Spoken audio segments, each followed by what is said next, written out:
right. It's the Joes back again. Another week. Fantasy Thunder. Can you smell what the Joes are cooking? What's going on, Dave? Hey, happy Thanksgiving to the people. How you doing, man? Oh, doing just fine. And I want to say happy Thanksgiving to everybody as well.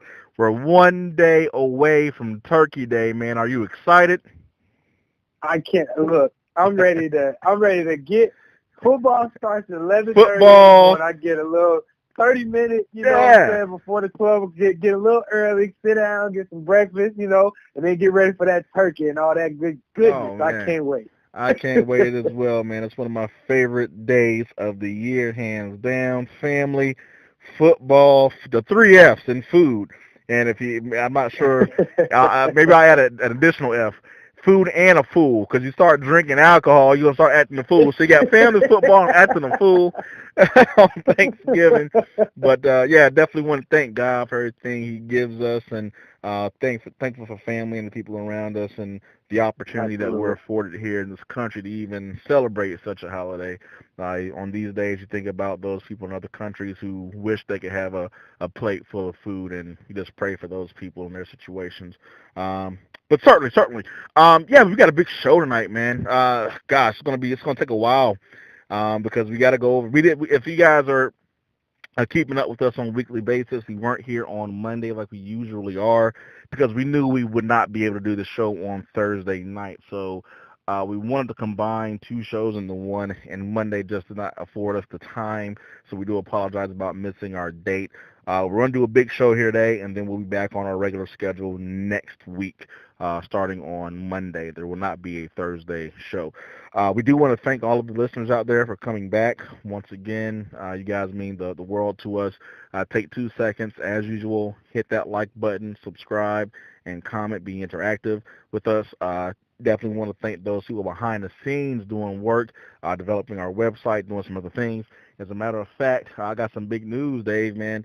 Our Instagram is really taking off. Man, in the last week or so, maybe a little bit less, we've gained like I don't know, maybe 500 new followers. We got 759 followers right Whoa. now on Instagram. So I'm there a lot posting. You can catch us there to start sit questions. Also catch us on Facebook, the Average Joe's Fantasy Football Podcast there. On Instagram, it's Average Joe's Fantasy Football _ between each word. And we are developing a website for you people, where we're going to have stuff like rankings and free content. Again, all this is going to be free stuff for you guys right now, so continue to come back and support. And all we do is ask you guys, be interactive with us, comment with us, like the show, and subscribe. We certainly do appreciate it. With it having been said, now, let's go ahead and real quickly talk about a couple of other exciting things. We're going to start Yeah. back our question of the week this week. Oh, no, wait, before I get into the question of the week, very big news. So you got a chance, I'm going to sit back and let you tell the people, you got a chance to experience the goodness. Again, I told you people, God gives us little pieces of heaven right here on earth. You got football, you got spaghetti, pizza, Mountain Dew. There's a couple of other little things, but one is the creamy ranch habaneros, the potatoes, the hers, the chips, baby. Go ahead and tell the people he's had some. Yeah. So let me just start off by saying the listener that won is actually a friend of mine, Malik, that won the chips. And when he won them, he was like, "Hey man, I won." I was like, "Yeah, I know." He's like, I'm gonna save them though. I'm not gonna open them. I'm gonna save them so you can eat some. I said, "Great." Went over there. I tried one, and we both agreed. I was actually the only part that upset me was that the bag wasn't big. I needed some more of those. Man. And the next day, I actually went out and I said, I need to have something that, maybe it's similar. I Right. went and bought some creamy or some ranch. I think they were ranch habanero Cheetos. Okay. And I tried those, and they don't do it. Those Was the hers thing. creamy Yeah, they're ranch good. they're unmatched. So look, man, that is a second person. Now, it's not just me telling you. It's both of us telling you. You have to have some of these chips. We're not running that right now. We're going to get back into doing that here in a couple of weeks. It's very, oh, wow. Something happened there. Are you still with me? Yeah, I'm here. I got you. Okay. Let me go ahead and do something here. Make sure we don't have anything pop up on us. Yeah, they're very hard to get our hands on. It's very hard to get those chips. So when I get them in, we're going to run the promotion. So be sure to come on and answer the question of the week, so you can get you your bag and try it out. And man, I'm just a huge fan. It's one of my favorite chips. With that being said, we're going to do a new question of the week this week. And the winner of this question of the week will get to choose the music for our intro this upcoming week. I know it's not the chips, but please be interactive with us if you have a second. Answer the question, and we will play whatever it is that you want to play, provided there's no profanity or nothing offensive in it. We'll go ahead and make that our intro music of the week. So let's go ahead and real quickly and do that question of the week, Dave. Yeah. So, what top 5 defense from last year is the only defense currently ranked top 5 this year in fantasy points? So there were of the top 5 defenses last year that ended top 5 in fantasy points. There's only one team that is still ranked currently top 5 this year. What team is that in defense? Yeah, off the top of my head, I'm having a hard time visualizing what team that could possibly be. Maybe the Rams after last night. I don't know. We'll see. All right. What top 5 defense from last year is currently top 5 this year, basically, I think is the premise. So go ahead and answer that question. And again, you'll be able to choose our music for this upcoming show. One other big thing we want to talk about, and we'll be talking about this in the weeks to come. Hopefully this will fill up very quickly. If not, then we'll continue to run it until we get a full deal. But we are going to start a listener league next year. Listener league. We're going to be looking for 22 people to join the league with us. And really how we're going to do this is the first 22 people to respond to it are going to be the 22 people who will be in the league with us next year. So if you're interested, drop a comment, visit us on Instagram, visit us on Facebook, shoot us an email, whatever you need to do, get a hold of us. Contact us. We are definitely looking for 22 people to be in the league with us next year. It's going to be fun stuff. And also, I'm sure we're going to come up with some kind of an awesome prize for the winner, so definitely going to be worth it. All right, we got a big show. We're going to move along. We're going to try to get through this and get you out of here as soon as possible. I know you guys are probably going to be full off of turkey tomorrow, so halfway listening. But we got to talk about the Week 11 review since we missed Monday. We're going to do a Week 12 preview. We are going to do a new segment called Am I Crazy? Am I Crazy? And we'll get into that here in a second. We're going to do our starts and sits of the week, and obviously one of my favorite segments, I'm sitting them, so you start them. We're going to have a couple of those for you, and also the waivers. So a lot of stuff, man, a lot of stuff. Let's go ahead and see if we can run through it. Start with our Week 11 review. Let's start with the Bengals and the Baltimore Ravens. The Bengals are just not the same team, Dave, without A.J. Green. Boyd is not the same player without him. I don't think Mixon is even the same player with him. This offense does not run as well without A.J. What are you seeing out of the Bengals, man? Yeah, I see that they I think they found the key to fixing that in signing Hugh Jackson and bringing him on. The answer has been there the whole time. Oh, man. They did sign Hugh Jackson, but I was not serious about that being the answer. Yeah, A.J. Green is proving to be, he was a huge fantasy asset to a lot of fantasy teams, but, I knew he would have an effect on the passing game and on Andy Dalton, but not on the entire Bengals offense. I thought that they would still be able to pull through, at least running the ball and mixing in Giovanni Bernard here and there and still getting some kind of production.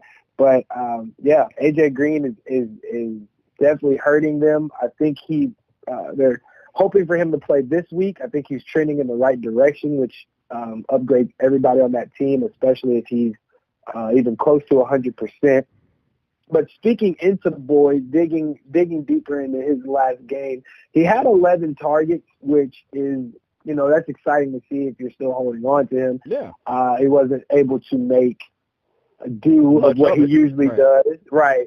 Do what he usually does, which is why we're saying, which is why the topic has even come up of the fact of AJ Green. Right. I hope the Bengals can get back on, back on track here, because they started off, especially for fantasy, pretty good for teams. Yeah, well, I think Andy Dalton did start doing Andy Dalton things. He having way too good of a season and say, you know what, I gotta stop this. This is way above my mean, and he came right back down to earth. I don't know what happened exactly. Maybe teams caught on to the new. I don't know. Could be Bill Lazor still the offensive coordinator there. I'm pretty sure. And maybe bring in Romeo Cornell I'm sorry, Hugh Jackson is going to help out.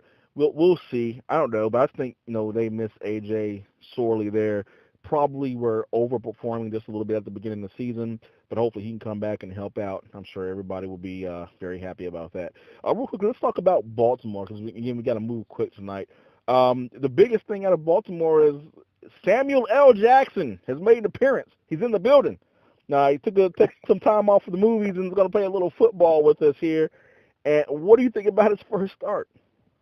I was excited about him before I actually started him last week. Here's the thing with Lamar, and I definitely understand the caution with him, because he hasn't proven to be the best passer. No. And like we talked about last episode, you don't want to dive too deep into just good schedules, but Lamar is, in my opinion, safer than you may think, because of the fact that quarterbacks, when they run the ball, they get scored as running backs or receivers or any other position. And as much as he runs, I believe he had 15 carries last game for 117 yards. You're guaranteed. You're downplaying your man here. If I'm not mistaken, he had 27 carries last game. 27. I'm pulling it up right now. Lamar Jackson, 26 carries for 117 yards. Oh, yeah, he was a running back. Yeah. Well, yeah. So I mean, if you want to look at it, it's almost like, let's see, 27 for 117. So let's say we're taking a Joe Mixon on a good day or something like that and putting him in your quarterback position. You know what I mean? So you're getting that. That's a stretch, right. But that's a way to look at it, because you're going to have that safe floor with the possibility of maybe a bomb touchdown or something, and that gives him 20 points. I believe he was QB 13 last week, so he was one spot outside of a QB 1. And with the schedule, I believe as long as he's starting with that schedule, that he's going to give you a safe enough floor to at least think about putting him in. Absolutely. Yeah, I agree. I like my quarterbacks to be a little more traditional, but we're talking about fantasy here, and with that many rushes and with the type of talent that he has, yes, he provides a very safe floor that I would be willing to use. The question really is going to be, or not, is he going to throw a touchdown or not? I think he'll get you a safe maybe 10 points a week using his legs to continue to use him in this fashion, and he'll throw 10 to 15 times, probably adding another 100 yards or so. So you're probably sitting right there about 13 or 14 points. Now, does he throw that touchdown to get you closer to 20 points, which is where you're going to want to be. So we'll see. You got to figure that he's going to get a few rushing touchdowns as well at some point in time. So that should be good. But here's the question that I have. Let's say they win another game and they're in the hunt, and Flacco comes back. Who gives them the best opportunity to win? I want to say I feel like you have to go, if you're still winning games and Lamar is giving you this different dynamic, I would say you should go with Lamar, but I think that's just the fantasy in me speaking. I think from an NFL standpoint, a veteran who's been there before, he's done it before, I think you have to go with Joe until he, completely blows it. I mean, at this point, he just kind of lost the job because he's hurt. And even at that point, Harbaugh, before Lamar started last week, he was still saying things like Joe Flacco doesn't have to practice to play. Right. So that's obviously who they want in that position. So unfortunately, I think they might make a switch back to Flacco unless Lamar can show us something fantastic in a easy matchup for him this week. So he can do it. Yeah. But I think they will go back to Flacco. Okay.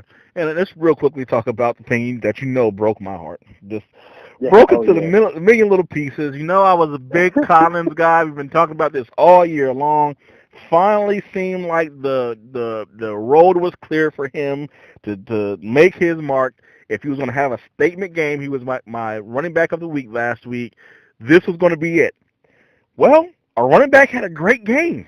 There was a running back that had a great game. It just was not him. Now, he didn't totally blank you. He got you a touchdown. So if you put him in there off my word, he didn't blank you.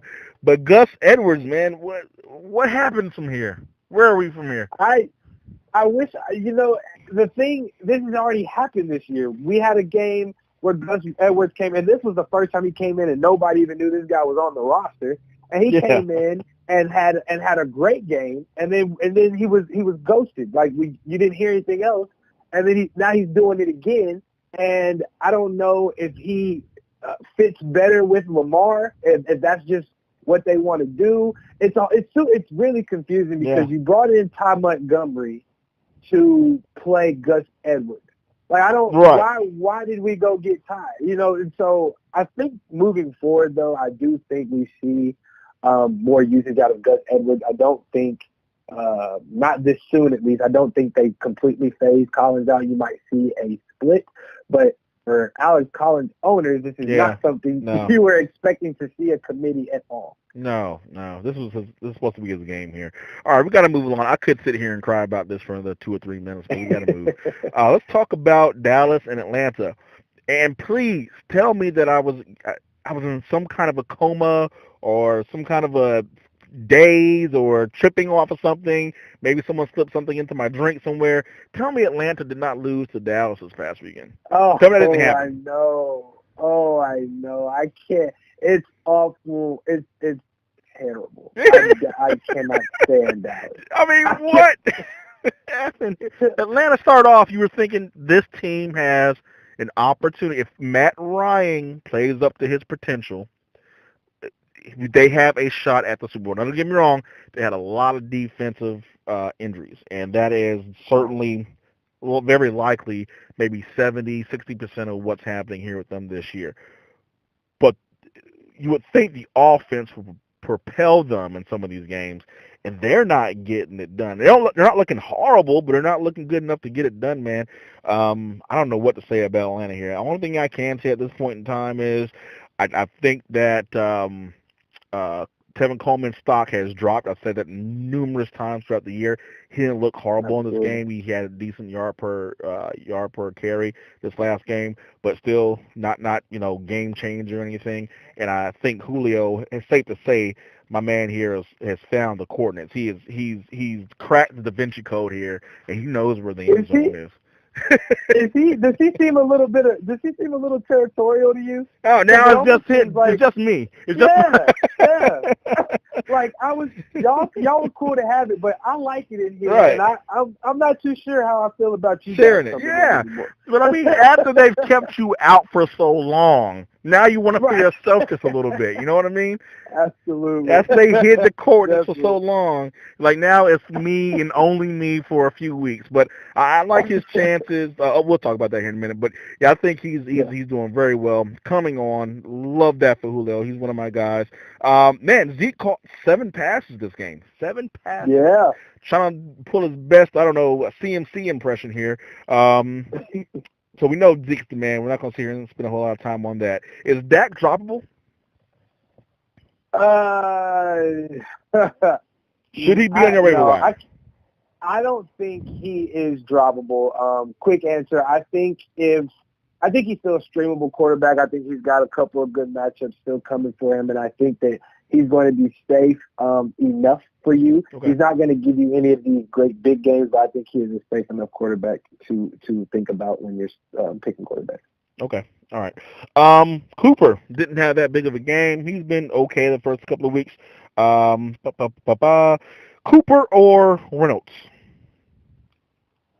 Cooper or who? Reynolds from the Cooper Jet. or oh Yeah, I'm yeah, sorry. I'm giving Josh you. I'm Reynolds sorry. who had a I should. Yeah.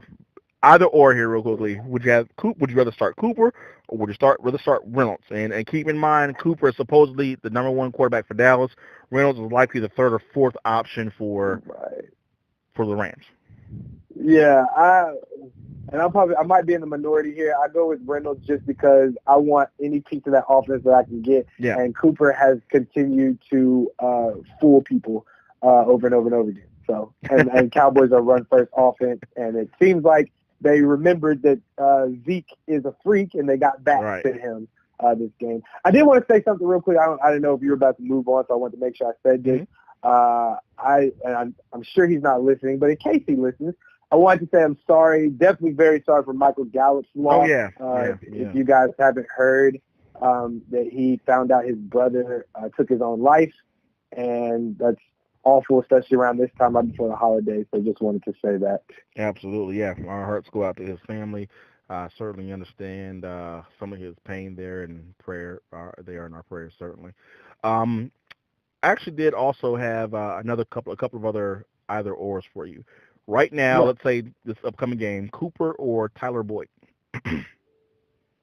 If AJ plays, I want Boyd. If there's no AJ, I'm going with Cooper. Cooper. All right, one more. We're gonna move on. Um, Cooper. I think I already know the answer to this question. Just kind of hearing from what you're saying about the other ones. Cooper or DJ Moore? Who would you play? DJ. Yeah, DJ. I figured you were gonna go there. Okay. All right. Good deal. Let's go ahead and talk about Tampa Bay and the Giants real quickly here. Seamus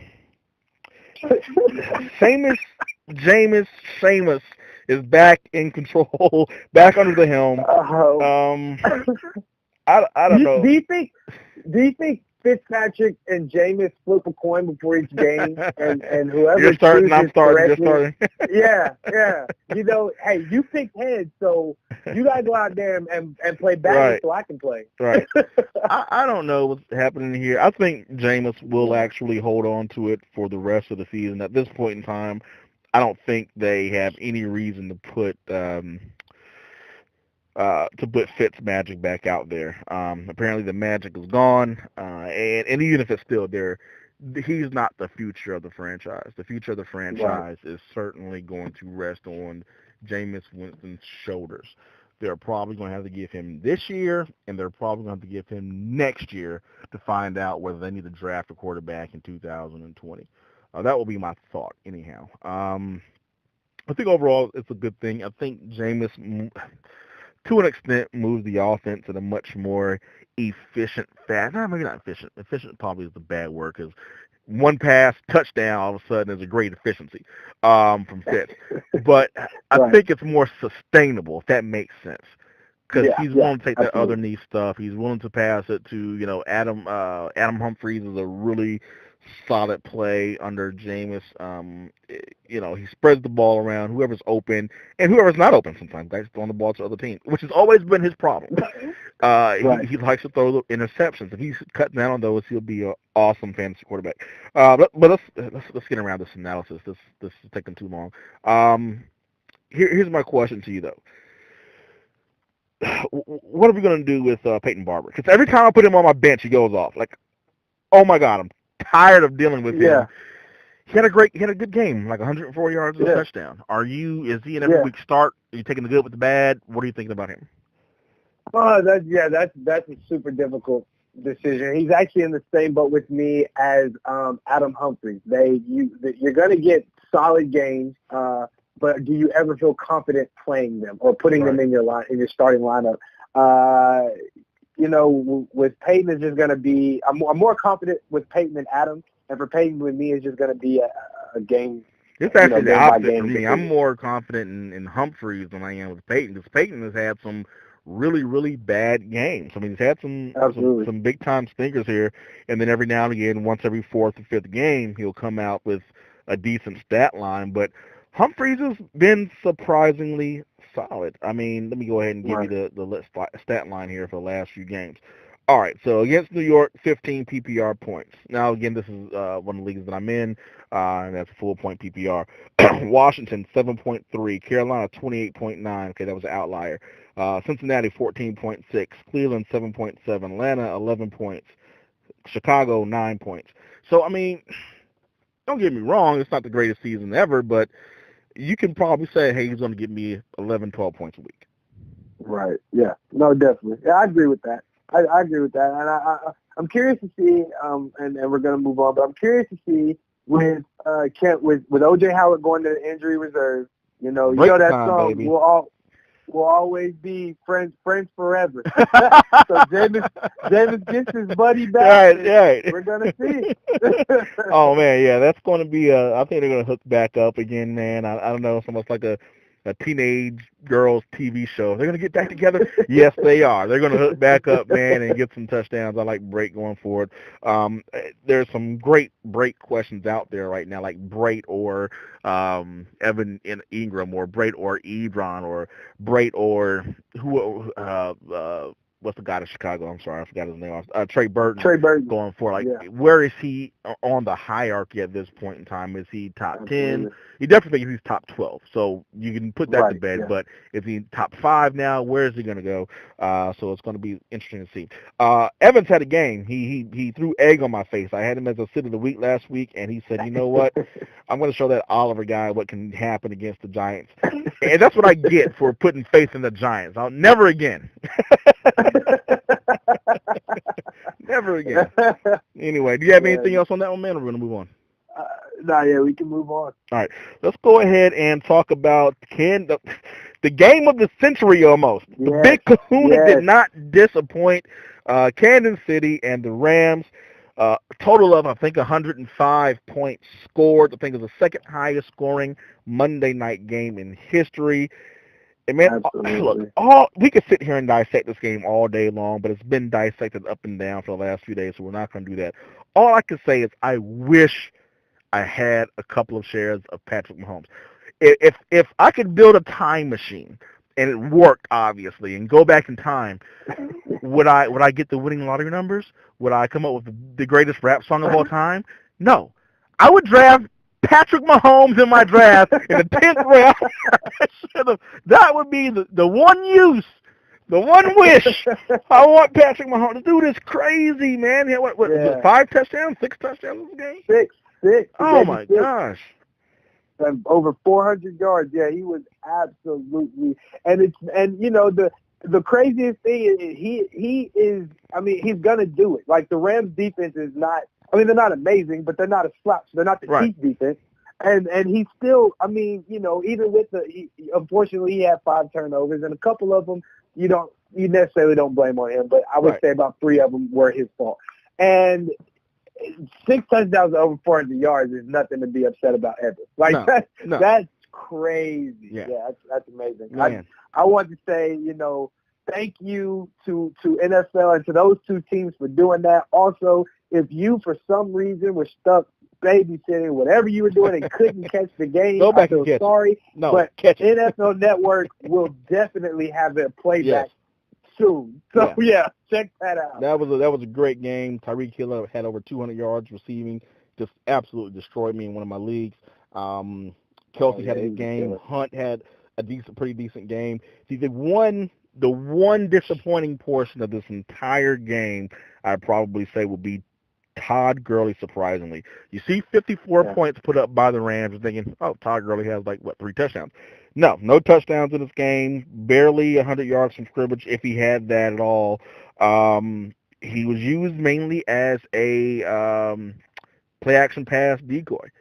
They faked him the ball all night long, and you got to see a lot more Malcolm Brown than you wanted.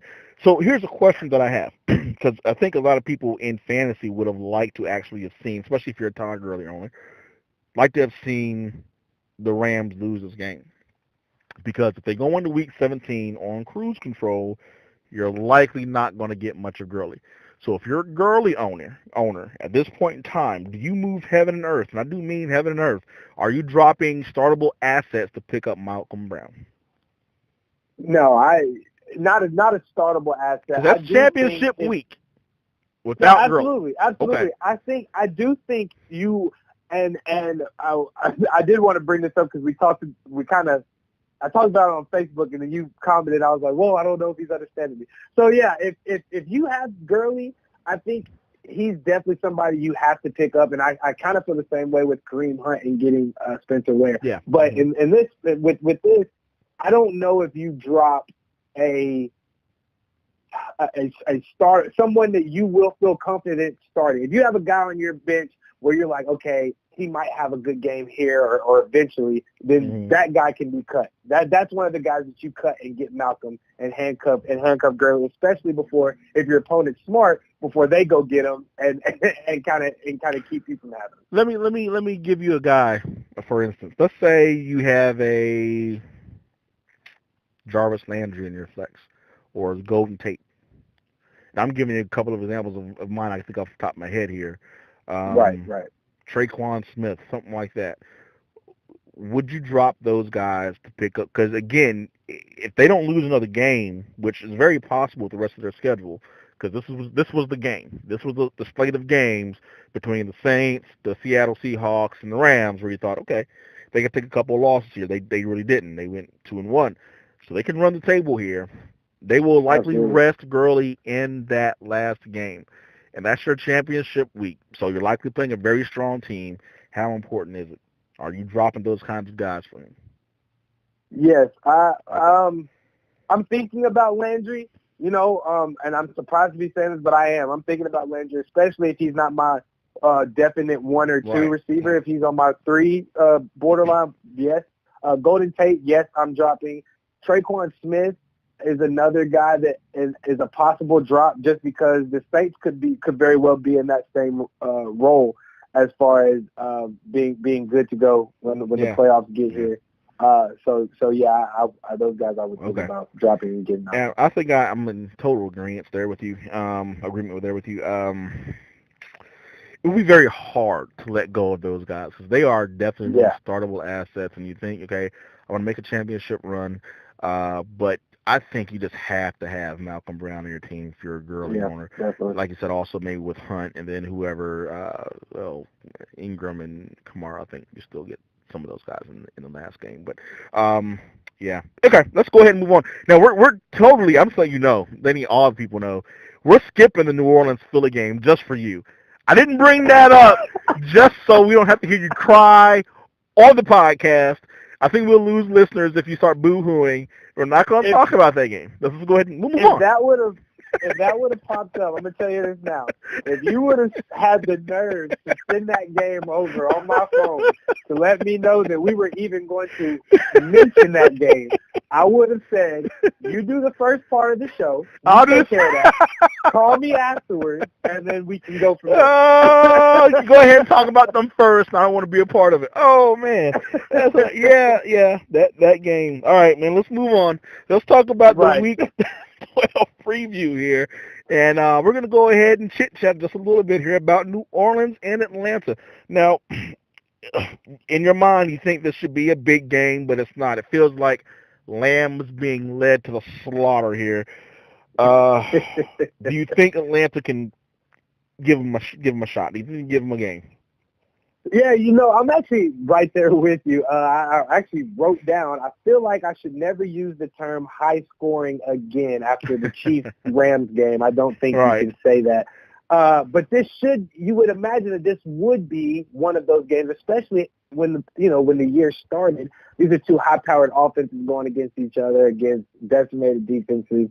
I like the Saints, both the Saints running backs over the Falcons running backs. I think the Falcons are going to put up a fight. I do think that. I think they're going to give a good amount of points for your team to still be, if you have assets on the Falcons team. It's not going to be anything like what we saw last week. But moving on, I have ranked, as far as the receivers go, Thomas, Julio, Traquan Smith, if he's healthy. He had a limited practice today.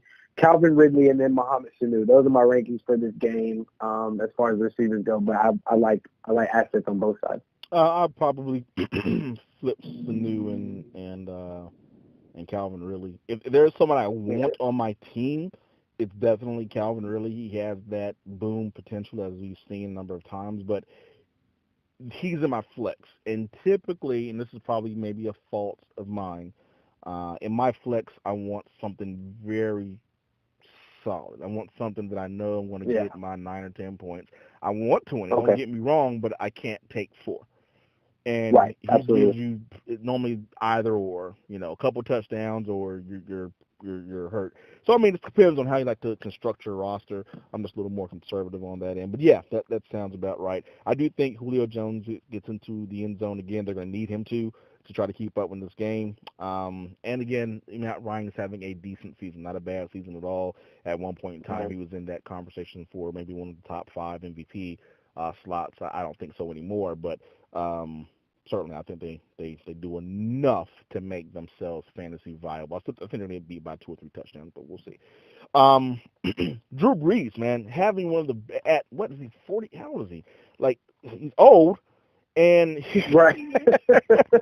having one of the best seasons an NFL quarterback has ever had, and he's totally blowing up my early prediction for the MVP race. I believe I had Patrick Mahomes. I had Cam Newton, and I forgot who I had. Maybe Todd Gurley. I think it was Todd Gurley. And he's completely jumped all 3 of those guys. He's leading. He's leading the MVP race here. What do you think about Brees this year? Yeah, he's been absolutely phenomenal. And the Saints are a passing team, but after last year, I wasn't expecting this good of a season. Like, I knew it was still going to be good because it's Drew Brees, but I wasn't expecting this good of a season. He's been phenomenal, and a guy that you have trouble sitting. And honestly, you can't real quick, right. Real quick, I have a team where and most teams I stream quarterbacks, but on this team, I actually have Drew Brees and Patrick Mahomes. I have issues deciding on who to go, but that's a great problem to have in my situation. Yeah, you almost can't go wrong. I mean, I would probably have to go Patrick Mahomes. It's so funny to put him in that upper echelon category, from where you started with him at the season. Like, God, I don't know if I even want this guy on my team. Should I draft him in the 10th round or 11th round or whatever you got him? And now it's like I have to sit the GOAT for him. Like, if it was Patrick Mahomes and Aaron Rodgers, it's not even a question at this point in time. I'm playing Patrick Mahomes. And it's not even just fantasy viability. I mean, it's real life. I mean, he's outplaying all these all-time great quarterbacks right now. It's not even it's a zero question between him and Tom Brady right now. Like, I want Patrick Mahomes. So that's crazy, man. Yeah. Brees is having a great season. That's awesome that you got those 2 quarterbacks. Ingram got into the end zone twice last week and 100 yards the week before. Is he back, or is he back on the PDs? Like, he had a couple of bad games, said, okay, this ain't working for me. I need to get the good stuff. Hey. I'm gonna just do it again. Hey, just go ahead and do it while you got time, man. Hey, you only live once. I can't go down like this. I gotta go ahead and do what I gotta do. Nah, I'm just kidding. I know, I'm sure it's clean. But he's looking good, man. Is he top 12 going forward, or what do you think?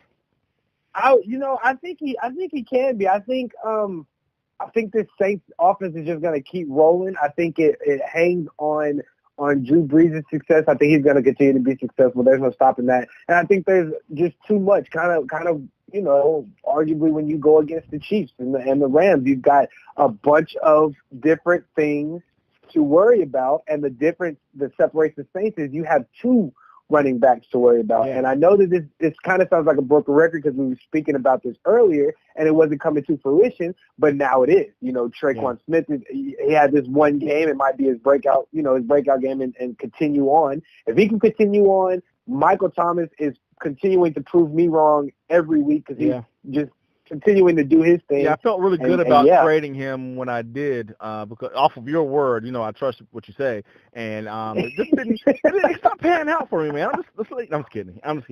It actually hasn't been bad. I got Keenan Allen and I got Chris Carson.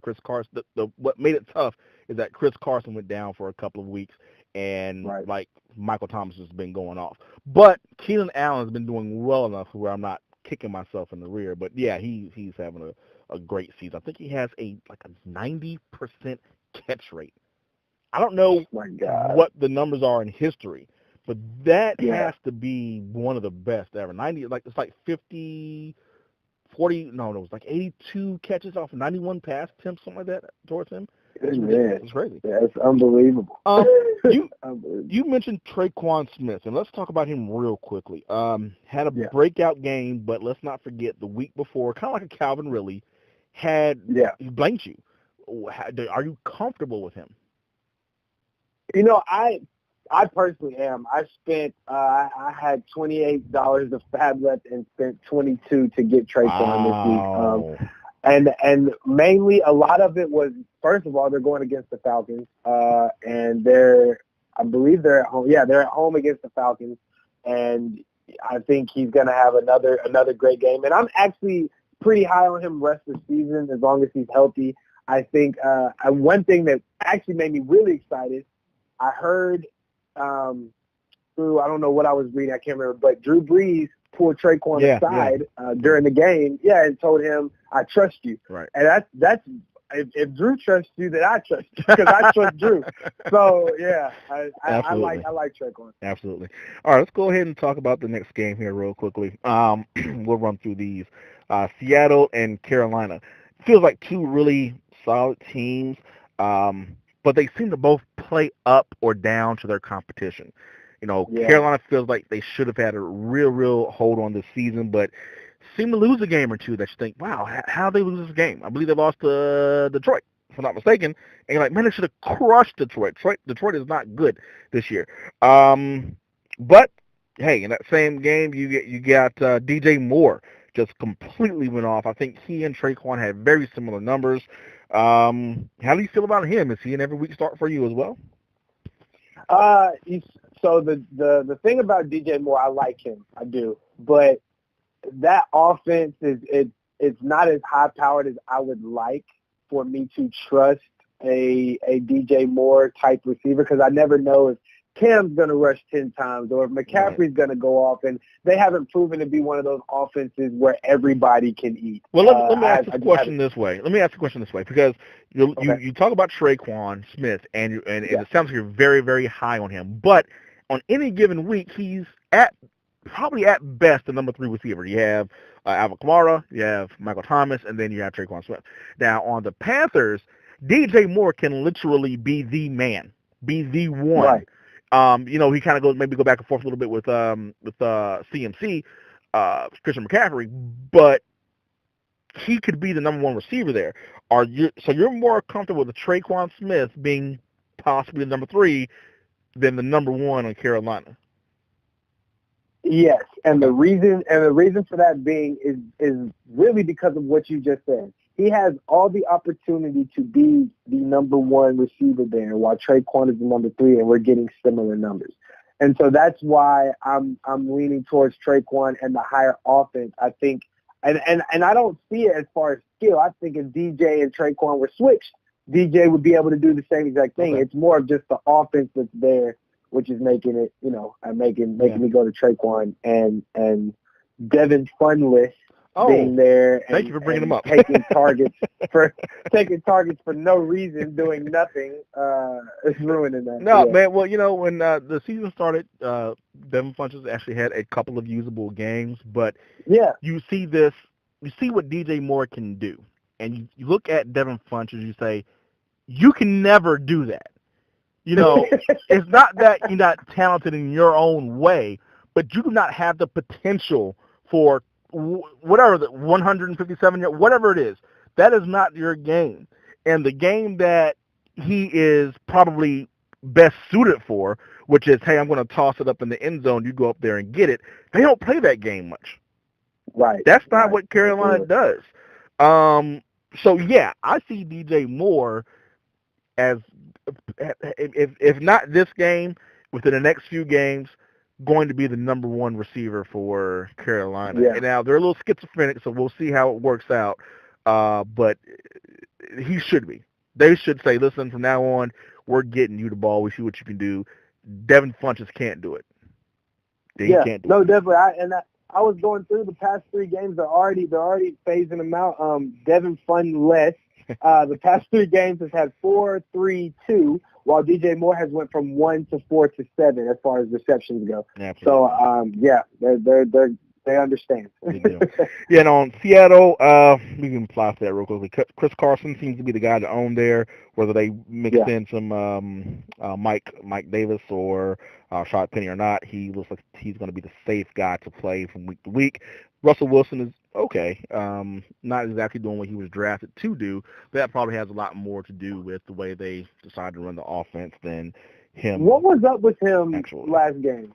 Real quick. He was a little off for the first quarter or two. Yeah, because Doug Baldwin could have had a way huge game, and I think he missed them twice. In the open passes. I know he missed them once in the end zone. He missed them on probably a long bomb that may have turned into a touchdown. Just kind of overshot him, which for Russell is not typical. He's pretty accurate. I don't know. He was off for that first quarter and a half, but then turned it on. I think he still ended up with 2 touchdowns and a pretty decent game. Yeah. But he's okay. Nick Vannett probably is the tight end to own there. If you're in trouble with a tight end, you can still find him on waivers. You probably can't. He's the guy there now for them at tight end. I don't have much else on Seattle. Do you? Yeah, no. Other than I think Baldwin is gonna trend upwards for you guys, the people that have held on to him. I think you can go ahead and start feeling comfortable. I think I heard him say that he's feeling the best he has, and it's feeling really good moving forward. So if him and Russell can get back on that page, I like it. Absolutely. Good deal. Let's go ahead and talk about Green Bay and the Vikings. And man, I'm telling you, I hate this game. I hate this game coming right now. Because I want AJ to go off again. I want Aaron Jones to get another 3 or 4 touchdowns in this game so badly. But the Vikings' run defense is legit. They're legit. You got to temper expectations and slow your roll a little bit on Aaron Jones. How do you feel about this game, man? I was when I was looking at this, I was thinking, Mike McCarthy, are you slowly figuring it out that Aaron Jones is he's a good player? I think he's gotten there. I think he's over the hump at this point in time. I think he's gotten the idea that, listen, for his pass protection deficiencies, his offensive potential and what he can do for us on offense way overshadows that. And now I think he's – I will tell you this, though. I do feel a little uncertainty with him. I do feel like, okay, let's say he does miss a pass blocking assignment, and Aaron Rodgers takes a huge hit or something. Now, Aaron Rodgers is a franchise. Okay, we may have to take the nickname away from Steve Francis back in the day. He used to play for the Rockets in the NBA. He called him the franchise. Take his nickname and give that to Aaron Rodgers. And Aaron Rodgers is Green Bay. He's the face of it. He's it. That's the franchise. If he misses a blocking assignment in a game, in an important game, and he gets crushed, I can see us starting to see Jamal Williams. I feel a little queasy about this. Do you feel the same thing, or do you think it's locked down? No, that's a huge possibility, and that's the biggest thing. I mean, you can be so productive, but if we're gonna take hits to our franchise quarterback, man, we can't have you in the game. At least not a lot. And then it comes into when he gets in the game, they're running it. So now everybody knows. Right. So yeah, it can get messy. If Aaron, if you're listening, or if somebody that knows Aaron is listening, tell him focus a little more on your pass blocking, man. For Aaron, we need that. I got him in a few leagues. I need him. How do you feel about him? And I know we don't talk about Dynasty a whole lot. I think we should have, at the end of the season, have a Dynasty show. Just talk about some of these guys.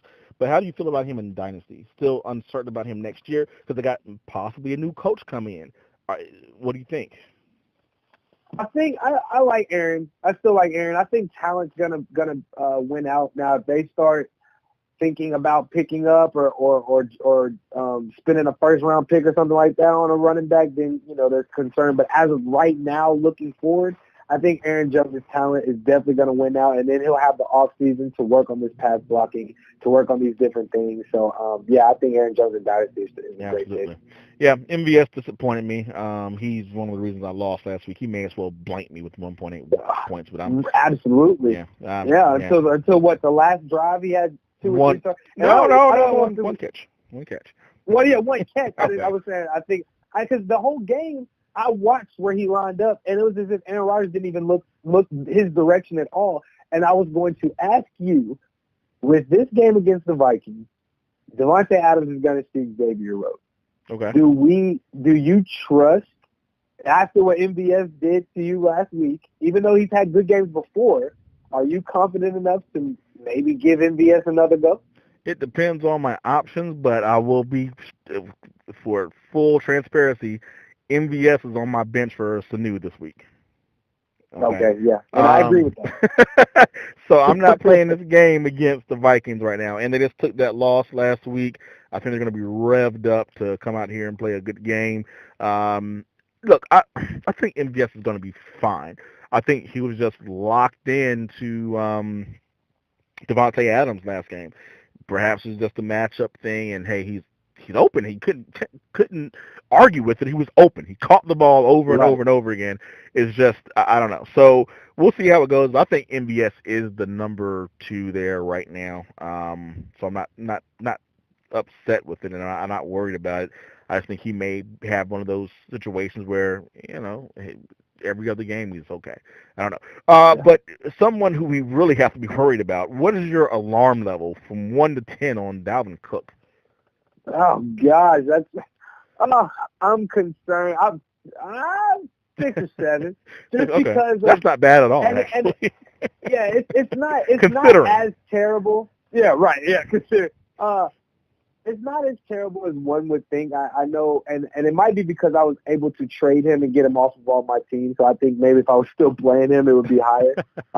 So take that how you may. But I say 6 or 7 because he's not giving you, he was drafted top 2 rounds, and he's come back.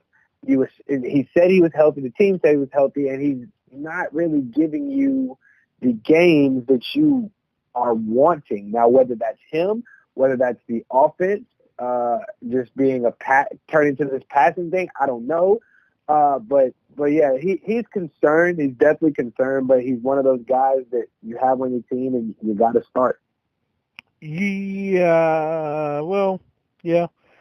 I don't know if you have to start him. It depends, obviously, on your options. You play most of the season without him. So what did you do in that time frame to prepare yourself or to put yourself in the best position possible? And if you did a good job, if you were able to get another running back and you have a choice between, let's just make it extreme, Dalvin Cook and a Lamar Miller. I mean, you would think in your mind it has to be Dalvin Cook, but maybe Lamar. I mean, yeah, I don't know. And that's where the issue lies, the fact that you're even thinking about that at this point. You've got guys you're taking, me personally, I'm taking Philip Lindsay over Dalvin. I'm taking Nick Chubb over Dalvin. Absolutely. Like, you've got these situations now where at the beginning of the year, it was no question. Right. So, yeah, that's the difficulty. All right, let's go ahead, and if you don't have anything else about this one, let's go ahead and talk about the Colts in Miami. Yeah, let's talk about this real quickly. There's a really good coach in this game. And then on the opposite sideline, there's Adam Gase. And I don't think it's Coach Gase anymore. It's not Adam Gase. I think you changed it last time we were talking. It's just Adam now, right? Adam. Okay, just straight Adam. Okay. And the opposite sideline there's Adam. I think it's just time for us to give up on it. Gore is the lead back somehow in Miami. He likes that 3 yards in the cloud of dust. He doesn't want to score points. He does not want dynamic playmaking. I understand that I understand that Kenyon Drake may not give you those tough yards on the inside like Gore may. Gore can have a little more pop to him. He can grind it out. But if you give Drake 20 carries, he takes one of those to the house for a 50-yard. Yeah, absolutely. He gives you a dynamic attribute, and playmaking ability in your offense that Gore just doesn't, but Gase doesn't want it. So, I'm sorry, Adam doesn't want it. So, I don't know. Yeah. I don't know. Do you have anything else on the Miami at this point? Because that's all I want to talk about. Yeah. Well, I wanted to give Frank Gore the nickname because we talked a couple episodes back about you putting the Thanos GIF on the thing. I think Frank Gore is going to be the time stone, and this is absolutely. You know, if you believe in those revenge games, this is Frank Gore against his Colts. You know, yeah. I don't. If you're into those kind of things, but no, I don't really have. Oh, I did want to say this. Ty, you know, this is the second week. This is the second week in a row where I have tried to auction off or trade someone, and my trades don't go through, and then they go off. I did it to Zeke 2 weeks ago, and he went off. Did it to Ty last week, he's gone off. So I might just, for the listeners, whenever I talk about trade this guy, even though this is probably the last week you can do it, but when I talk about trade this guy, don't trade him and put him in. Right. It certainly happened for Michael Thomas. I mean, that's worked out. So you're 3 for 3 right now. Yeah. Anyway, I was definitely going to talk about Ty. We were talking about him last week, and I told people that I would feel more comfortable right now with the way things were going with Ty playing Josh Reynolds with the the LA Rams than I would playing T.Y. Hilton. Well, he must listen to the show because he went out there and said, "Listen, I'm better than some Josh Reynolds." Don't get me wrong, buddy. So he went out there and threw egg on my face as well. But I'm glad to see Ty do it. I mean, because he's one of the guys. I don't have any shares of him, but I don't know, something about him. I like this guy, so I'm glad he's had a good game, and I hope it continues for him. I think it's just something about seeing 2 tight ends go off that I just don't like. Right. T.Y. heard you say that. He said, "Josh, who? who is this? Who?" Right. Andrew. Throw me the ball once or twice. All I need is 7 targets. Come on. No, but I mean, you get the Colts offense, and there's all these points scored, and Andrew Luck's having a great year, and you look at the box score, and it's like Ebron and Doyle. Like, why are they in the lead? Where is Ty? Right. And it happened that way week after week, and I'm glad to see him finally go off. Anything else about the Colts? Anything about the run game? No, I think, you're still going with Marlon Mack. I mean, that's just that's what you're doing. Yeah, I've heard little rumors that the Colts are going to be one of the teams going after Le'Veon Bell.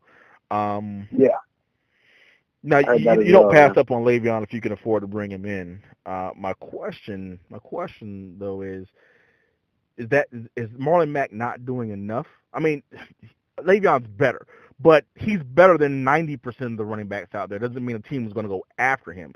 Is Marlon Mack not doing enough to keep his job? I think, it might be a little bit of that, and it might be a little bit of the injury risk that comes with Marlon. Not being able to stay healthy is obviously an issue. And of course, Le'Veon gives you that fantastic pass catching ability. So yeah.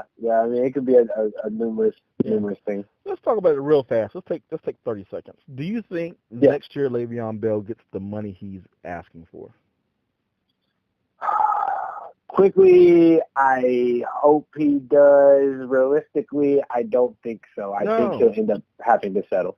I think that it had the Steelers falling flat on their face and didn't show that a guy – because don't get me wrong, James Conner's great. He's a great running back.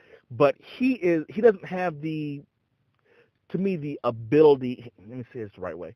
It doesn't seem like he would be a great pass-catching back. He'll be seems like more of a straight up and down kind of but he's still having a better season than Le'Veon, even through the air. Maybe now not so much his last game because he didn't have a great last game, but they're showing it's the system that we're in that makes the person great, not so much the running back. It's this offensive line. It's almost like, and I equate this to Alabama Crimson Tide because I'm a Crimson Tide fan. We have a lot of people go to the NFL. A lot of running backs go to the NFL. And thankfully, we've had some pretty good ones the last few years, and they've been translating okay. No one's a superstar like they were in college, but they're okay, which is cool. But they're a superstar in college because Alabama has the biggest, baddest, toughest offensive linemen. I mean, anytime you look at the offensive line, they're saying, hey, they got 4 first-rounders. 4, people can go in the top 2 rounds, kind of a thing, and they're just crushing the other team. If you got a hole the size of a school bus can drive through, of course you're going to be great. Okay, so my point is, Steelers have this awesome offensive line, and they're showing it's our system, it's what we have. It's maybe not so much Le'Veon Bell. I don't think he's going to get the money that he's looking for next year. I think he's going to get a lot of money, but I don't think it's going to be anything more than the Steelers offered him. They turned down. So we'll see. All right, well, maybe more guaranteed money, but we'll see. All right, let's go ahead and go to our next segment here, and that's going to be the end of the games for us. We're going to do a new segment for you guys tonight. If you want to comment, let us know how you like it. Awesome. But it's going to be called Am I Crazy? This is going to be a segment where we talk about things that you're thinking about doing with your fantasy team that may be unconventional, and am I crazy to do it? Dave, I'll let you start it off since you came up with this one. Yeah, so... wow, when I was looking at this, I actually literally asked myself, I was like, am I crazy for doing this? I'm thinking, as of right now, I have Gus Edwards starting in my flex over Philip Lindsay. That's crazy. That's crazy. It's pretty crazy. Yeah. Pretty nuts. Right, that's what, exactly. And I'm looking at it, you got Gus going against the Raiders, which is, super juicy, great matchup. Lindsay going against the Steelers. Which isn't the best, but I mean, Lindsay just continues to produce, and he's gonna be safer than Gus, and So am I crazy? I think that Lindsay is the cog in that offense right now, and they're gonna have to keep up with the Steelers. I don't think they're gonna be able to stop them, and I think that Lindsay's gonna have another great game, even if it's more of a pass catching game. I know they kind of slide Devontae Booker in there, but I mean, after this last game, you see that Lindsay is kind of the guy there. So is Gus Edwards, but I feel like he can still, like you said, could still be in that committee kind of a thing. I still think that if it's not split down the middle, you're still seeing Collins with 10 touches or so. And you kind of have the same thing with Royce Freeman there, but I think it's almost like a Green Bay situation where the talent of Lindsay is so much better, or he fits so much better with their offense that you got to put him out there as much as possible. But yeah, I think that's a little nuts, especially since this is only one game for Gus Edwards. I would definitely roll Lindsay over Edwards, but hey, we'll see if your craziness pays off. Who knows? Yeah. All right, my first one is Lamar Jackson. I actually did pick him up off of waivers in a couple of leagues just to have him, and I think we spoke about this earlier, so it's probably not as surprising, but Lamar Jackson over Tom Brady. And I still think a lot of people would pick Tom Brady, but I would put Lamar Jackson in over him. Can you believe? I can't believe, ladies and gentlemen, the first time we do this segment, I get sniped. Oh! Snipe job! I'm writing it down. Snipe! Maybe we're both. Either we're both just super crazy, or we're just, that's not a crazy idea. Yeah, I'm in the same boat of thinking about starting Lamar Jackson over Tom Brady. I mean, it's a good matchup. And the only thing that you can look at, maybe hope, if Grunt comes back, that helps Brady, but you're in that position. Yeah. I'm with you. All right, man. Who's your next one? Yeah, so my here's the last one, no, it's not my last one. Anyway, I was thinking, as high as I am on Tre'Quan Smith, and we talked about that earlier, I'm thinking about maybe starting Jarvis Landry over Tre'Quan. Jarvis is going against the Bengals. Tre'Quan's going against the Falcons, and originally you would think, well, obviously, that's not crazy. He's going to start Jarvis, but we've seen Jarvis's targets kind of fall off. We've seen Baker go elsewhere, and so I'm wondering if that's crazy to even think about. It is not crazy to think about. I'm in a similar situation, not so much again with Tre'Quan Smith, but as a matter of fact, I'll bring this up here in a second. But just the way that Landry's been trending, you have to think about it at the very least. And It's a tough call because, I mean, Landry's still probably top 5 in targets in the league. Now, that again, a lot of those Right. targets came under Hugh Jackson, and now they have this wishbone offense crap that they haven't, you haven't seen since the 50s in college or whatever they're doing there. But yeah, that's a tough. I'm trying to give you some advice, but I'm stuck. I'd probably roll with Traquan Smith. I'd probably roll with Traquan. Yeah. Yeah. Yeah, it's I don't have a tough. really good No, reason as I'm to with why. you. It's I'll tough. probably go Yeah. with Traquan. It just feels like Landry could have another 4 or 5 catch game for 40 yards, and that's it. And Right. Traquan can come out and have another enormous game and a possible shootout. But anytime we say New Orleans going to get in a shootout, it ends up not being a shootout, but it can be a higher scoring game. We're not going to call it a high scoring game because we've seen the epitome of a high scoring game last Monday, but a higher scoring game. Right. Yeah. All right, Definitely. man. Definitely. I got a couple of either ors before. As a matter of fact, 'cause I want to mention this before I get into my second. Am I crazy? If you had a choice between these 3 flexes, Mohamed Sanu, MVS, Jarvis Landry, Golden Tate, I actually have that to choose from. I have to make a decision on those 4 receivers going into my flex. Now, Sanu would be the I'll go. guy. It's Sanu, MVS, Landry, Golden Tate. Yeah, it would be Sanu for me. Okay. Yeah, I have Sanu in at the moment, but it's hard to sit. I mean, that's a lot of decent. It flex wasn't options. easy. Yeah. Yeah, it wasn't an easy decision by any means because of the fact we talked about it earlier with Rhodes going to be shadowing Adams. This could be a prime time for MBS to give us another 3-catch, 60-yard, 1 touchdown game, Yeah. which is great for flex. Jarvis, I mean, you just talked about has the ability to give you a 8 reception game for 60 yards or what have you. And then Golden Tate, you know, he hasn't come. They said today or this week, offensive coordinator for the Eagles said it's been hard to incorporate him, but they're trying. Yeah. So that's another guy you have to pay attention to. So yeah, it's difficult. Yeah. I just would, you know. I didn't even mention Amendola and Adam Humphries. So almost wish I could package these guys, but it's too late to trade. All right. Yeah. My number 2 is, and it's probably not even crazy to think about, but starting Jared Cook in my tight end over Kyle Rudolph. Kyle Rudolph has been just fell off a cliff here, man. He's been getting okay targets, but it's not a lot of production. Jared Cook, kind of the same, but I feel like now there's no one else to throw the ball to. Right. Yeah. Like, yeah, I'm with you. Who else? Yeah. You got Seth Roberts and some guy that was off the practice squad, like literally. So Jalen Richard and Cook, they should eat. They should, right? Yeah. I don't think you're crazy for doing that. I think Cook is. That's it. Like you said, it's Cook and Richard and DeAndre Washington or who have you, John Gruden, catch some balls, whatever. Yeah. I think it's just going to be Jared Cook. Yeah, I don't think you're crazy for that. And the one. cast of no-name people we don't know about. All right. Who's your next one?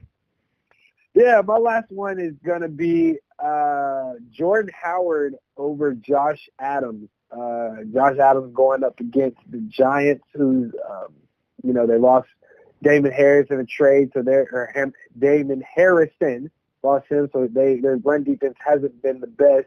And Jordan Howard just has continued to put up blanks for you as far as that backfield goes with Tariq Cohen there, but they're playing a Lions defense who hasn't been great against the run. Ironically, it's the team that got Snack Harrison, and now we found out today that there will be no Trubisky, so they might be leaning on the run game more heavily. Yeah, I think I like that one. Not crazy at all there.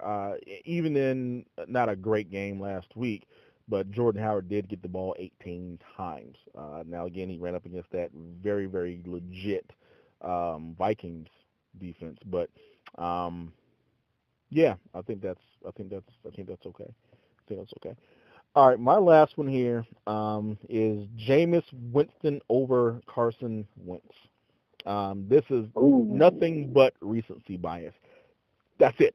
Wentz gave me like .8 points or something on one of my fantasy squads, and I'm not happy with him about it. Yeah. So Yeah. I'm going to go start Jameis Winston over him playing against San Francisco. Am I crazy, or is Wentz going to show me up? You know, I think you're crazy for a couple reasons right here. One, because you don't like Jameis, so we need to see if you're okay. The fact that you're even thinking about this, because you're not a fan of Jameis.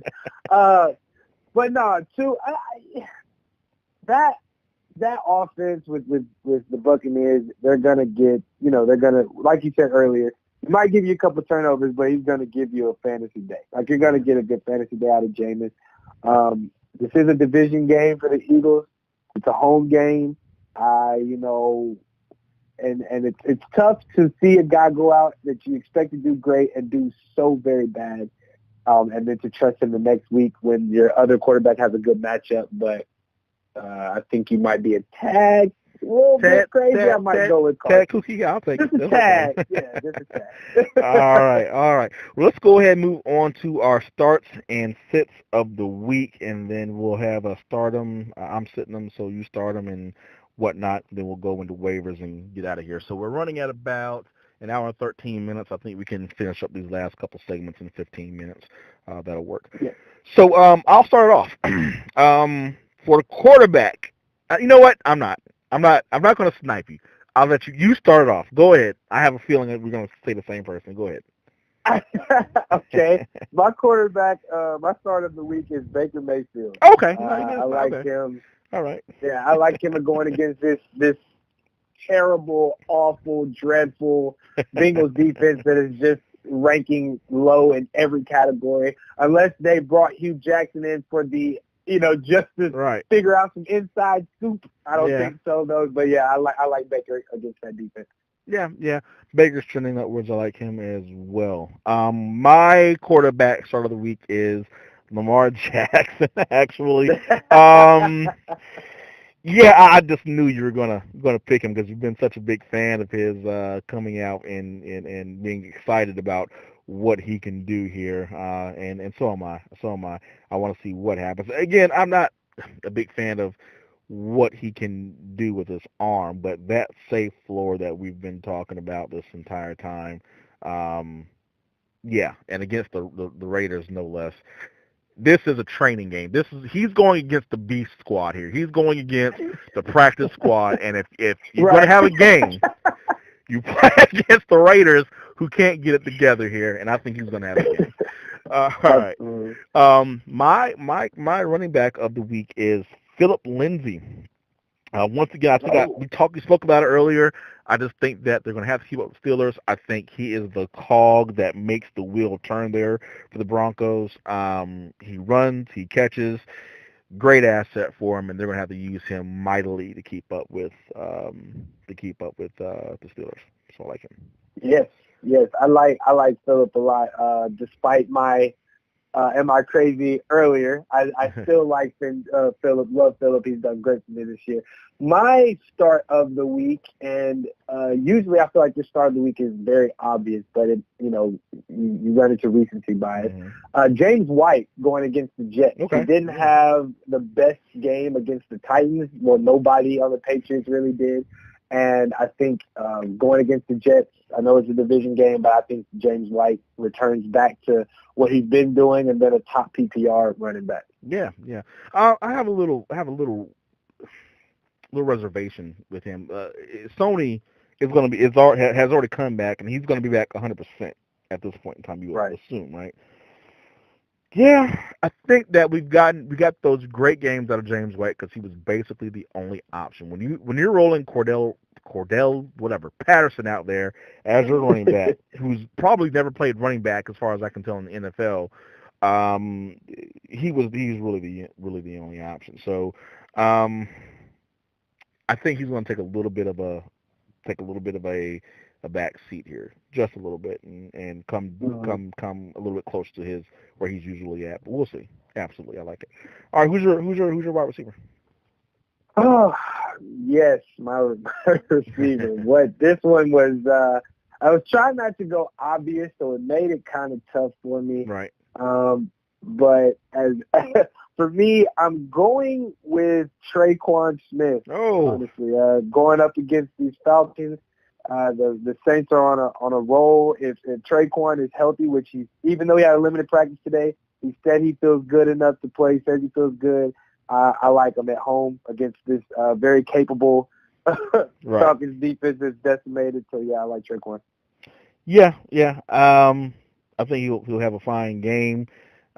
Hopefully, the words that came out of Drew Brees' mouth is not idle. I trust you, and I'm going to make sure you get the ball. I certainly do hope so.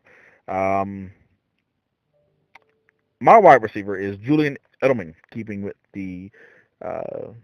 with the New England Patriots.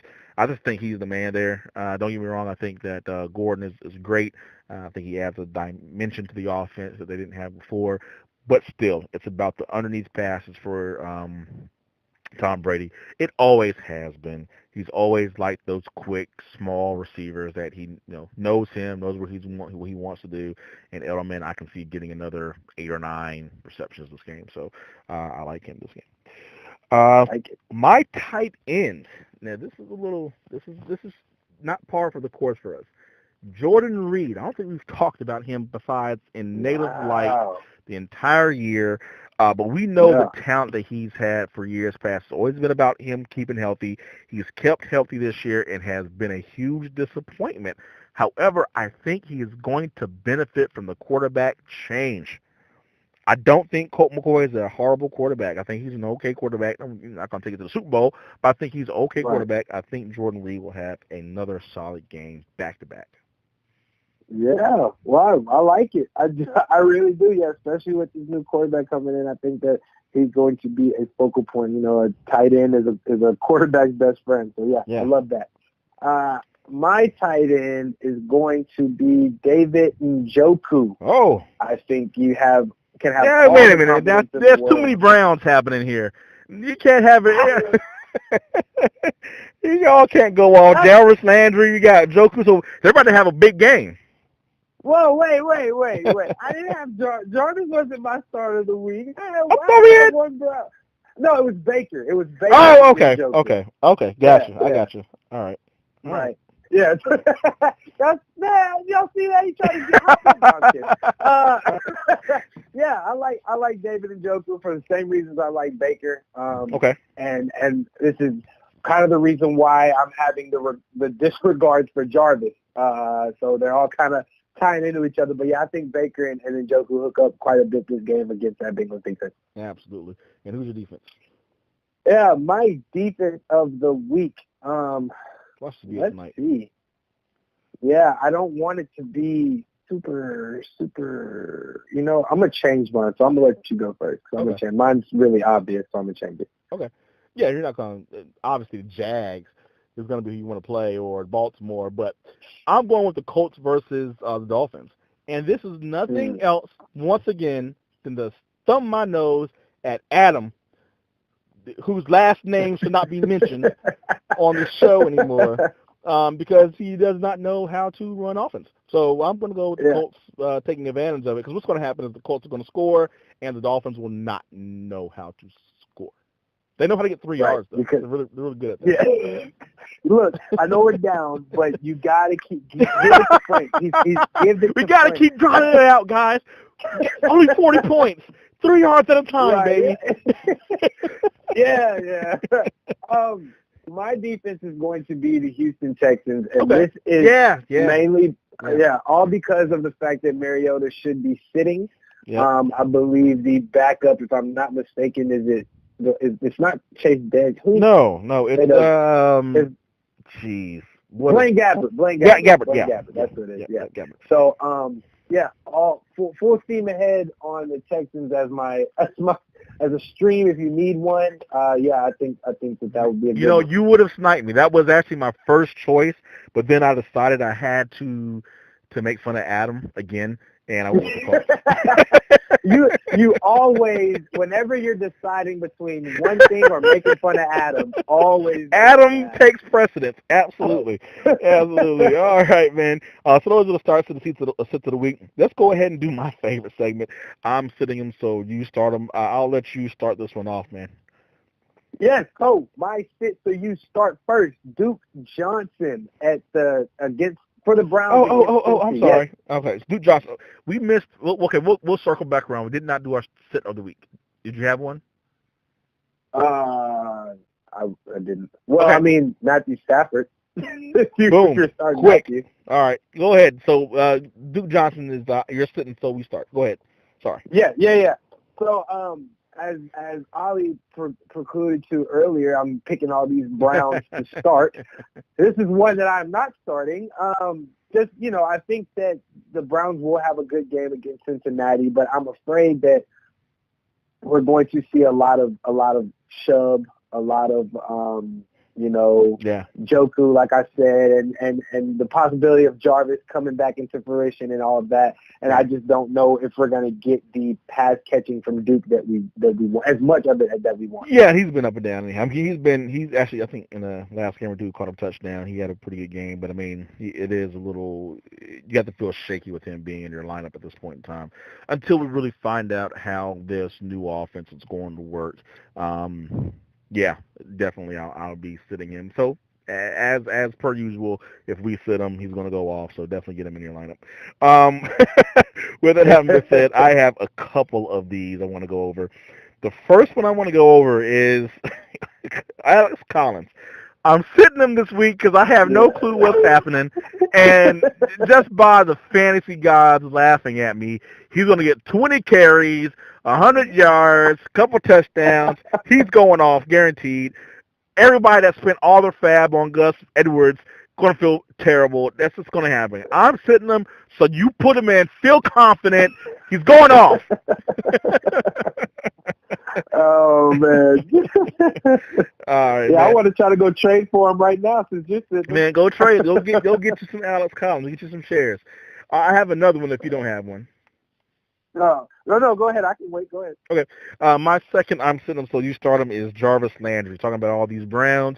I just have not liked what I've seen out of Jarvis. We've talked about him probably enough where I don't have to get into it. But I think this new offense is not going to be tailored toward what they really got him for. They're going to do it sounds like a lot more running. Again, this wishbone thing, I don't know. So until I see some more out of Jarvis, he's not going to get my lineup. And since I'm sitting him, he's going to have a great game.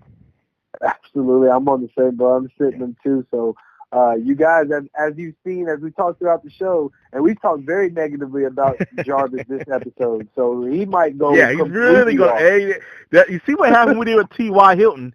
When we put him down last week, he came back for 176 and 2 touchdowns. 10 catches. yeah. Put him in your lineup. All right, man. Do you have anybody else? Yeah. So for me, Gronk, even if he's healthy, I have Cameron Brate that I picked up, and I'm actually going to start Brate over Gronk, even a healthy Gronk. Yeah. Just first game back. Even if we've seen Gronk throughout this season, I know he wasn't completely healthy. I don't think he's going to be completely healthy even when he returns. He'll just be healthy enough to play. And so I'm going to go with Brate. Like I said, I think Jarvis returns to his best friend, and I'm not Jarvis. Jameis returns to his best friend and gets it back to Brate. I think that should have been one of your my crazies, because I still think that's a little crazy until we see exactly what's going to happen with Brate. Because there are different dynamics at this point in time with the Tampa Bay offense. So there may not be that love connection we expected. But if you got Gronk, you got to roll Gronk if he's playing. You never know when that 8-catch, 120-yard, 2-touchdown game is coming. You got to have him in there for it. Yeah, that's a little nuts. Yeah. But go ahead. Yeah, definitely play Gronk, because Gronk's about to go off. I have a couple of the opposite. I'm starting them, so you sit them. I'll run through them real quick, and then if you have anything else, you can finish up. I'm going with Peyton Barber. I set him on my bench last week. He went off. I'm going to throw him in there. And as a matter of fact, I'm throwing him in for Collins. So you get the benefit of starting Collins because I'm sitting him, and you get the benefit of sitting Barber because I'm starting him. I'm going to start Barber over Collins here, and we'll see Collins fall flat on his face, and we'll see Barber fall flat on his face, and Collins have a great game. Um, Another one that I'm starting, so you sit. Oh wow! No, I took my notes. I definitely did not write that down. Okay, never mind. I didn't write another one down. You go ahead and go, man. Yeah, so my sit to you start, and I actually went as far as to drop him, is MVS. Oh, wow! That's harsh. Yeah, I dropped him for Traquan, but had to drop him. Anyway, yeah. Wow, okay. Going against the Vikings, like we've talked about, Devontae Adams is going to be shadowed by Rose. So but I'm still sitting MBS just because of what he did to me, recency bias. Wow. That's he hurt vindictive, man. That's. Yeah, I know. And he's going to return and show me up, and all of you guys are going to bask in it and just be so happy, and y'all going to be thankful on this week. Right, because you followed our instructions and you did the opposite of what we did, and you're going to have a great week. Cool. You got anybody else? No, that's it. I did want to point out one thing though from last week. On my starts and sits of the week, I did have one 100% accurate, 100% on the nose. And that was Eric Ebron. He was one of my, remember that? He was one of my sits of the week, and we were like, what? How could you possibly sit this guy? And, man, he gave you a 0 spot. Yeah, you did. No, look, you called that one. Yeah, because I was like, are you sure? Yeah, you want to go up against Ebron? Yeah, man. No, he gave you nothing. All right, man, let's go ahead and run through these waivers real quick. I think I actually have a couple that may surprise a few people, which is cool. It's cool to have some under-the-radar guys on the waiver wire. I'll let you start it off because we're all going to talk about the same guy first. Go ahead. Yeah, so I'm just going to kind of go in priority that I have, because I have quite a few people. The first guy for me was Gus Edwards. Even after waivers ran today. Can we call it? You're not going to call that a snipe. No, okay. Of course not. Yeah, that's an obvious one. Okay, go ahead. Yeah, even after waivers ran this morning, he was still only 30% owned, which really shocked me because I saw a guy in one of my leagues spent $49 of his fab to get him. So, I think you got to go with Gus, especially since, it's up in the air right now. Yeah. All right. I had Gus as well, but I'm going to skip over him. I knew we were going to talk about him first. My first guy that's a little under the radar is actually Bruce Ellington. Yes. He had 11 PPR points last week. This is Stafford saying, I need someone in this role that I can just dump the ball off to. He's my safety blanket. Don't get me wrong, Galladay is the receiver to own there, and he probably will be the receiver to own there for a very long time. But at least Bruce Ellington can come in and provide him maybe 80% of what Golden Tate provided Matt Stafford. So I could see him having this 9 to 11 to 12 point PPR range every week. Definitely agree. And for those who may not fully remember, when Bruce was playing earlier this year for the Texans while Will Fuller was sitting out, Bruce was he was producing some pretty good games, so he definitely has the capability. Yeah, absolutely. My next guy was actually Traquan, but we talked plenty about him, so I will skip that. Jameis, he was 34% owned after waivers this morning and has a great matchup this week. So, if you can get Jameis, go ahead and pick him up. Definitely going for, if he does less than 25 points, I think it's a big disappointment. So definitely, if he's on waivers, I'll go ahead and pick him up. My next guy is Rex Burkhead. I've been hearing rumblings about him coming back after week 13. Now, the only reason I'm really mentioning him because he was seemingly getting phased out of the offense, and we've spoke about this 2 or 3 times on previous shows. It was a huge surprise to me because even last year when they had Dion Lewis, and Dion Lewis was just chewing it up. I mean, he was getting 5 yards a carry, having a great season. They still found ways to get Rex Burkhead involved. And as a matter of fact, he vultured a lot of touchdowns from Dion Lewis last year, and I felt that was going to Right. be no different with Sonny Michel, but it just seemed like Sonny completely took over. But it may have been because of an injury. Perhaps Rex was dealing with something that we didn't know about. We know New England is notorious for not really divulging injury information to people in the league.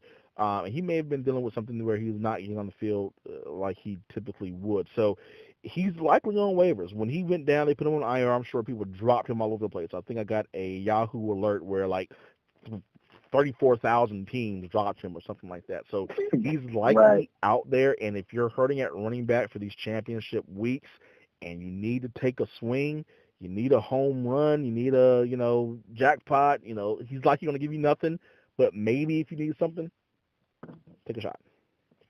Yeah, definitely. I like it. My next guy was Cameron Brate. With the tight end situation the way it is, especially for the guys that just lost O.J. Howard. Yeah. Cameron Brate is definitely the guy to look at. If we get what we're expecting with Jameis and Cameron like we got last year, then he's going to be huge. But definitely a guy to pick up and at least grab, of course, for especially with the tight end situation the way it's been. I think some people are spending some serious fab on Cameron Brate right now. It's very hard to find someone on waivers who can come in and be a top 12 person at their position. So, definitely Cameron Brate. Do you have anybody else? The aforementioned Malcolm Brown, if you are holding on to, if you have the Todd Gurley, which I wanted to mention, when Todd Gurley wasn't playing very much, there was like no news of why, and I thought it was just matchup proof, but he was dealing with an ankle injury during that game, but he seems to be, have said to be fine. So for the Todd Gurley owners, don't freak out. He'll be fine. But we talked about Malcolm Brown earlier, so the guy, if you're holding on to Gurley, you might want to take a look at grabbing him. Absolutely. I have two more real quickly, and we'll get up here. We're a little bit over an hour, 30 minutes. Greg the Lake from the Rams. They're on bye week. Most people do not keep two kickers on their roster. So if you can afford to drop one of the guys you're never going to play and pick up Zerline, he is the best kicker in the game. And he can have weeks where he scores you 20, 25 points. I've seen it before. It's happened to me. I've lost to him before. So if he's on waivers, I would definitely, if I had someone that was droppable, go ahead and pick him up. Certainly. My last guy is Tajay Sharp. This is not by any means someone I'm telling you to go out here and spend a bunch of fab on. If he's free, go ahead and take him. If you get him for $1 or something like that, fine. He's had an up and down season, but again, if you're coming into your championship weeks, if you're dealing with a bye this week and you just need somebody, if you need a home run, hey, I'm down. I need someone that's going to get me, 15, 16 points. I can't take 6 because I'm uphill battle against another team that's stronger than me. Here's the last 4 weeks: 17 points, 1.0 points, then a 14-pointer. So maybe he gives you 15, maybe he gives you 0, but he's out there in most leagues. Right. No, absolutely. Yep. Well, hey, listen, folks, I think that is the show. Thank you so much for sticking with us. I went through a lot tonight. We do appreciate you guys. Please, once again, don't forget to visit us online on Facebook, Average Joe's Fantasy Football Podcast, and on Instagram, Average Joe's Fantasy Football. Be on the lookout for more information on that listener league. Be on the lookout for more information on the website that's coming, and also be on the lookout to go ahead and answer that question of the week. We would like for you guys to participate in that so we can play whatever song you would like to hear. As per usual, if you can dodge a wrench, you can dodge a ball. Dave, do you have anything else for the folks tonight? Yeah, you guys, please, like you said, contact us some way, somehow to get into that listener league. It's going to be definitely a fun thing. Happy Thanksgiving to you guys. Enjoy your week and enjoy your football. Absolutely. Happy Thanksgiving. Have a great night. We're signing off.